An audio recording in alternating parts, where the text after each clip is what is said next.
First time kong marating ang Banawe Rice Terraces. Isang lugar na dati sa libro at litrato ko lang nakikita. First time ko rin mag-ride sa rutang to. Dala ang excitement sa kung anong naghihintay sa amin sa daan.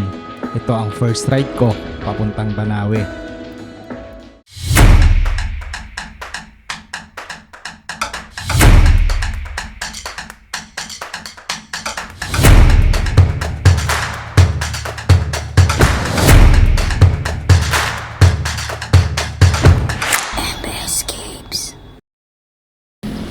Morning mga tol, may pupuntahan tayo ngayon. Pupunta tayo ngayon ng Banawe Rice Terraces.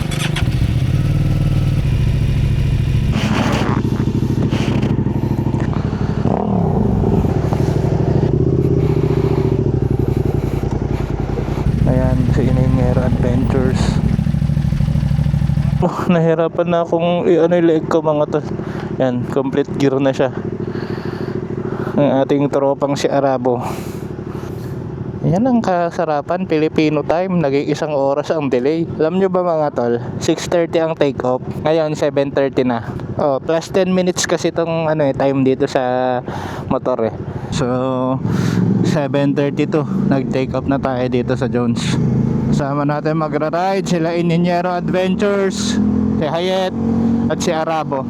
Siyempre ang aking asawa. Medyo bibilisan na natin yung facing natin kasi anong oras na.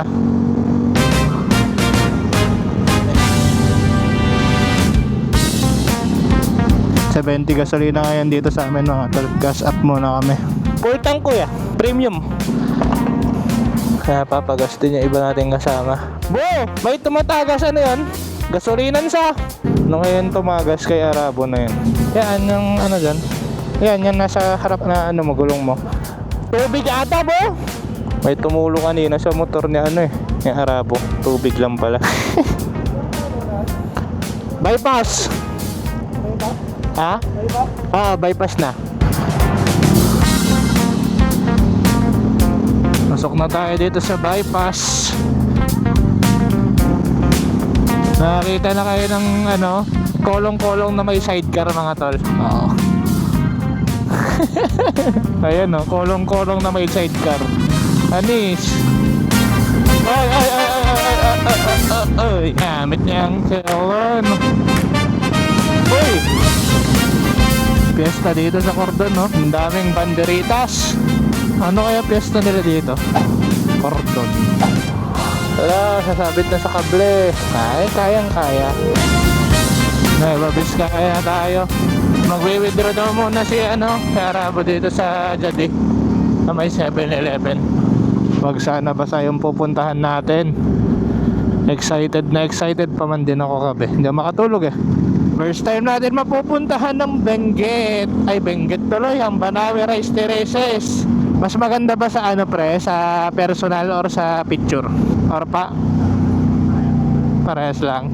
Naipit ata si Arabo, naipit. Hintayin natin siya sa 7-Eleven. MT, 750. Pre, haharap ako, delikado to. Biglang kumonek yung intercom nung isang naka big bike din mga tol. Uy, magkaka-connect tayo, sabi niya. Naka-withdraw na si Arabo. Diretso na tayong bagabag mga tol. First time na parang walang gumagawa dito sa daan na to Ang ganda na ng daan dito ngayon sana. Dito sa Pahon ng Jadi. Nag-improve na tong daan ng mga tol. Tong daan ng Jadi. Jadi to bagabag.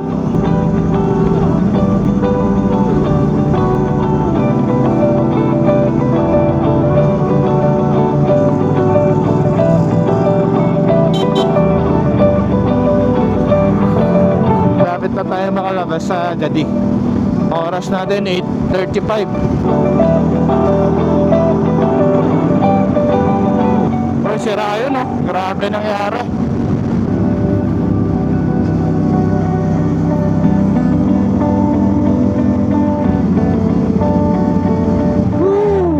Two lanes na.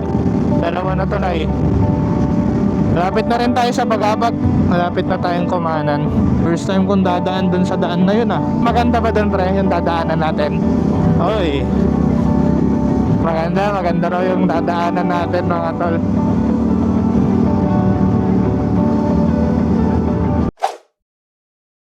Ay, kanan. Kakanan na pala. Sorry guys. Lagpas tayo mga tol. Kala ko sa kabila. Pero pwede rin sa kabila, di ba? Dito pala tayo kakanan sana mga tol. Oops. To Banawe, Ifugao, 60 kilometers. Ayun! First time natin dito dumaan mga tol. Na-excite ako. Ano kaya itsura ng daan? Ano kaya itsura ng paligid? Itong part na to mga tol, bagabag na. Papunta na tayo ngayon sa sa Banawe mismo. Ganda ng daan oh. Linis. Pag-alam ko mga tol, may airport dito eh. Ata. Para may nababasa akong airport pag dumadaan ako dun sa National Highway. Hoy, bilaran na ng palay. Parang late naman mag-ani. Kakanan tayo dyan pre. Tapos pagdating dito sa ano ba to, parang munisipyo na siguro eh no. Kakanan tayo dito mga tol. Ayan no. Pakaliwa Manila, kanan pa Mountain Province. Woo! Ito na talaga. Hoy, Municipal of Lamot na tayo. Ifugao Province na pala to mga tol. Ito na ang Lamot Town Hall. Pamilihang bayan ng Lamot mga tol. 23 kilometers. The next na town. Oras natin 9:05 na. Ito na mga tol. Nandito na tayo sa mismong bundok. Ganda rin ang daanan talaga mga tol. Sulit. Sayang yung tower ano. Kung wala sana yung tower dyan, mas maganda. Hanap ka ng hintuan pre. Papalit na ako battery. Nakita ko kanina. Yung Tawa. Samgyup sa lamot ko. Samgyup Salamot. Hindi ko nakita yun ah. Samgyup Salamot. Sakto nga naman ano. Maganda yun ah. Samgyup Salamot. Pahinga saglit mga tol. 5 minutes siguro tong pahinga na to. Sakto makapagpahinga saglit sa Arabo. Sumasakit to yung katawan niya. May umiihi dun oh. Diretso na naman tayo sa biyahe mga tol. Parang 1 hour na lang daw siguro ang layo. Jeep ang ano nila dito mga tol, ang pang commute nila. Lagawe, 16 kilometers bago Lagawe mga tol. Ano to? IFSU, Ifugao State University pala to mga tol. Ano si Arabo? Paunahin ko si Arabo. Ito pa.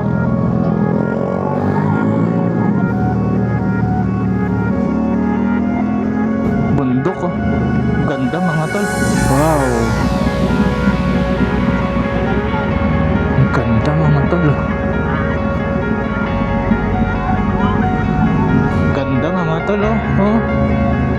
Grabe. Wow. Ang ganda.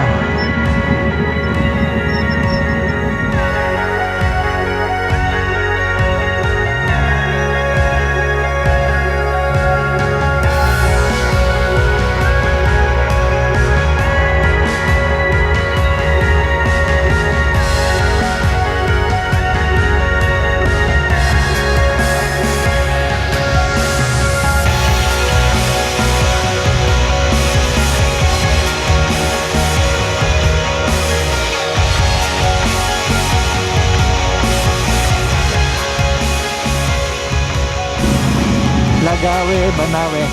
Yan, kakanan tayo dito mga tol. Lagawe, Banawe. Ay, pwede rin magpabagyo dito oh. Lagawe na tayo mga tol. Malapit na.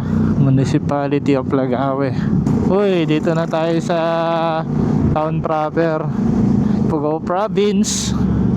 Gaganda naman building dito, katataas din ano. Parang ang papasok pa lang ng Bagyo, yung Bago City proper. Parang ganun din pakiramdam. Oy, 23 kilometers, Banawe na tayo mga tol. Sagada 95 kilometers na lang. Smoke screen mga tol. Nararamdaman ko na lumalamig na talaga mga tol. Nararamdaman ko na ang Banawe. Ibang-iba talaga yung saya kapag napuntahan mo na yung lugar na hindi mo pa nakikita. Yan na. Tingnan nyo mga tol. Oh, parang stretch mark. Ay, eto na. Welcome to Banawe. First time mga tol, Banawe.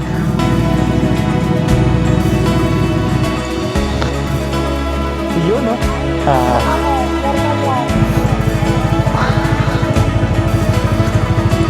Diretso na tayo sa Banawe Rice Terraces mga tol.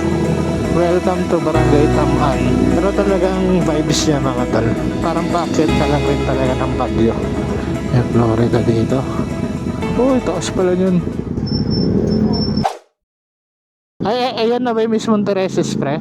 Ah, so ito, part na pala to mga tol. Pero marami pa raw. Uy, ganda nun kaso. Nasurjapan ko lang mga tol. Ito, Banawe Grandview. Kain muna tayo. BGV, Banawe Grandview Hotel. Pasok na tayo sa loob. Ano mga pagkain dyan? Ano? Hotdog corned beef?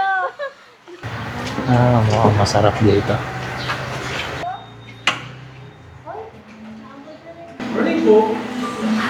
Ganda dito. Ganyan ang view.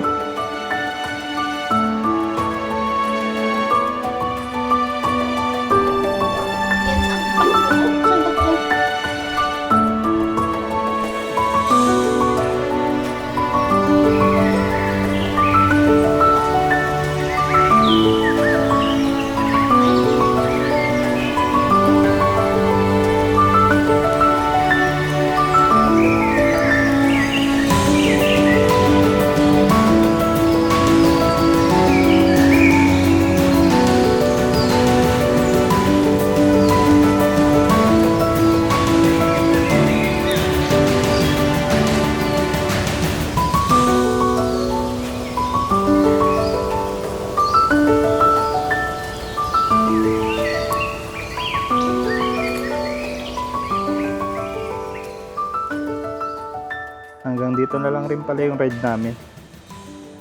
Meron pa raw mas magandang rice terraces dun sa... Ano ulit pangalan nun, pre? Batak?